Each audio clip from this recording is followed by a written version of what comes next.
All right, no matter where you are and no matter when you are, good morning. So today I'm actually in U of M's Angel Hall, Mason Hall. They're combined, also with Tisch Hall. This is actually where I took one of my first ever classes at U of M. Was in exactly this room, room 202 in Angel Hall. I think it's technically Mason on this side of the building, which is the history department of U of M. And I wanted to sit here today, kind of feel a part of our community again because today I went to a protest and I will talk about that in just a second, actually, so that way we can jump into our news after that. But because of that protest, which I went to many here on campus before when I was a student, before I was a student here, and after I was a student here, but today, the first thing I wanted to talk about is this idea of here, I'm going to put up a blank tab so we're not distracted. Is this idea of this protest I went to. So, the protest I went to today was one about the federal government, mostly that of allowing somebody like Elon Musk to be in the federal government. And it was a peaceful protest. Signs, I'll put up a video here as I talk. I'll show you some of the signs we saw. But it was people expressing their opinions, their feelings, and their views on this idea of somebody who's not actually in the government, working inside of the government, operating with these large areas of government, whether it's, financial income, cutting whole departments, firing tons of people in bunches of different departments, him being in war meetings, which, like, I don't know why.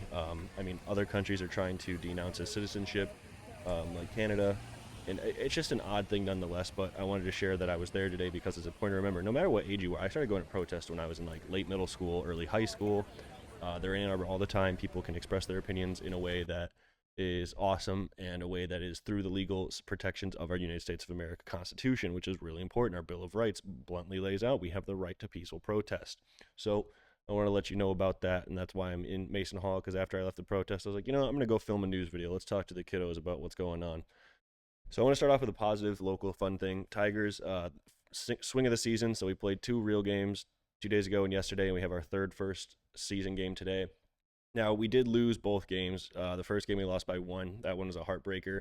And then yesterday, we actually should have won, but there was a controversial call in the ninth inning that took away our leading run, which definitely kills momentum. And then the Dodgers ended up scoring a bunch of runs in that final inning. And I don't think that would have happened if the controversial call did not happen. But so far, I'm liking what I'm seeing. I'm excited to watch tonight's game. I think it's showing a lot of improvement, especially since we're dealing with injuries. I'm not going to bore you all with that. Let's get into it, though. Let's talk about some real news that's not sports related. So, in case you haven't seen, ChatGPT has opened up their new image generator. A lot of people are talking about the idea of using it to create, content. Like Studio Ghibli's been highly targeted. People are doing it for the wrong reasons, though. And in fact, I'll put up a picture right now of the White House who used a disgusting image of a Human Violations Act and proudly was like, hey, look what we did. We used AI to Studio Ghiblify this image of us, deporting a family from our country. And they acted like it's nice and calm. And the Instagram page of the White House has been out of control lately. And I'll put up my other favorite example of them saying the king is here when talking about Donald Trump as president, which, fun fact, 1776, this country fought a war to get away from a king. So it might be a little confusing why they're using that idea, because that's the whole point is democracy now. The whole point is we the people. The whole point is not a monarchy, not a king.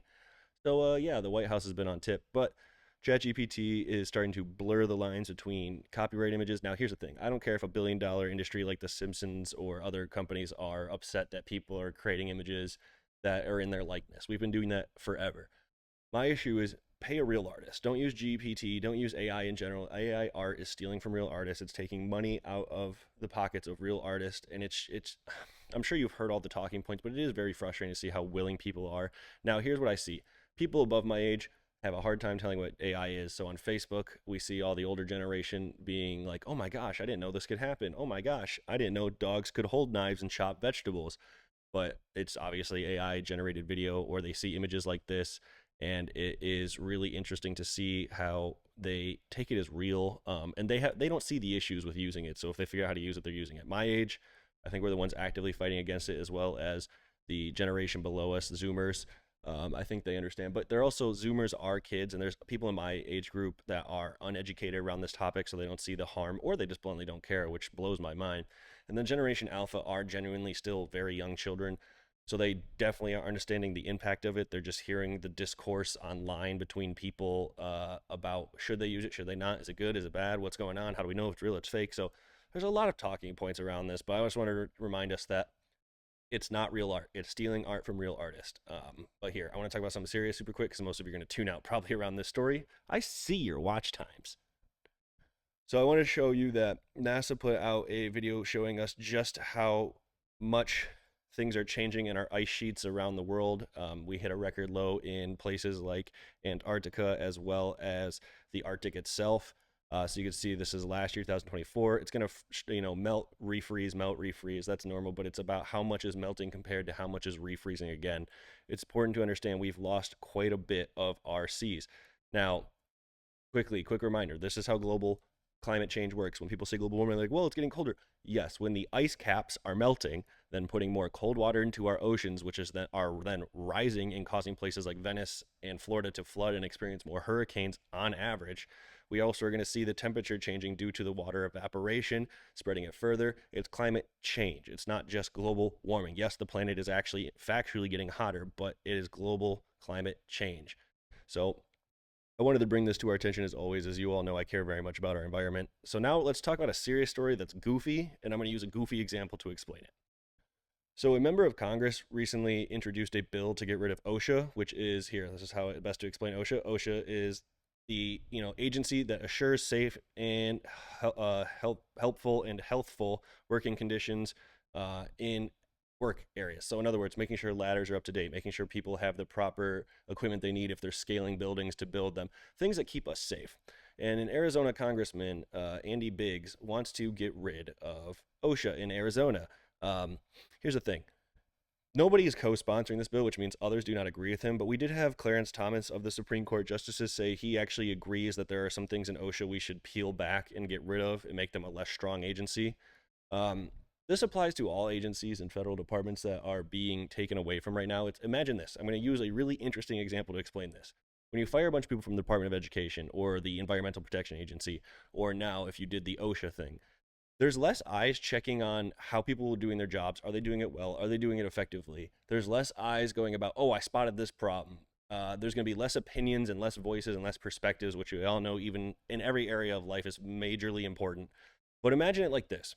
Imagine you work for a company and all of a sudden people are boycotting your products because of a silly mistake that if you had a few extra people working for you, somebody probably would have caught it in the process of setting up the imagery, taking the image, going through editing, the marketing team making a strategy, somebody posting on the social media team. So the silliness is about Fanatics posted a picture of two Twins fans. Obviously, they're paid actors, but they're wearing a Cleveland Guardians hat, the Twins' rival. People are upset that they didn't take the time to stop and look for this. And people really noticed very quickly, especially in those two markets who were like, all right, Fanatics is already bad and this gets out of hand. We are definitely getting over this. So it applies to all areas of life. It's not just, social media and marketing. It's this idea that if you keep getting rid of people in these agencies, in departments, in jobs, there's less checks happening, and that leaves issue for more error to occur. There's definitely some areas that are oversaturated, meaning too filled in their market, and they could probably use some less employees in areas, but those are usually big tech industries that hire too many people during the pandemic. When it comes to education, environmental issues, healthcare, even just everyday things like protection of humans and our safety, probably is the area you want to keep people around. Let's end with a positive story before I go too ranty. So imagine this. Imagine MIT found a new way to help create steel without emitting tons of CO2, so less carbon footprint. Well, this is exactly what's happening. It's important to understand the human civilization produces 2 billion tons. Remember, a baby elephant is 1 ton, so let's put that in perspective. 2 billion baby elephants of steel accompanied by 3 billion tons of CO2 emissions every year. Now, Boston Steel is the company that got the grant through MIT, and the idea of this is, hey, we can use energy sources rather than melting it to create our steel. In other words, its most common way of producing steel is in fact burning it, as you can see, addition of things like coal, which remember, there's no such thing as clean coal, and it produces a lot of emissions. In fact, right here, okay, apparently that's not allowed. Around 7 to 9% of humanity's greenhouse gases are emitted worldwide through things like steel production. So they're trying to reduce this by using energy, and they admit this will take solar, wind, nuclear, other energy sources to produce this cleaner steel. It's not going to be zero carbon based, it's carbon neutral, but it's going to produce significantly less amounts of carbon, emissions into our air and our environment, which is super awesome. So this is going through a study right now. They've been working on it for 12 years. They're getting confident enough to start pitching it to industries and to investors to talk about and show their data they've collected and show their methods of producing this new way of producing steel. So that's super cool, and I wanted to shout that out. But with that, friends, remember, you have all the power in the world. You have voices. You deserve to be heard. You're a citizen. Your rights matter no matter how old you are. You can do anything you want. But with that, remember always enjoy life, have fun, stand up for what's right. I'm excited to see you all when I do. With that, though, I'll see you next time.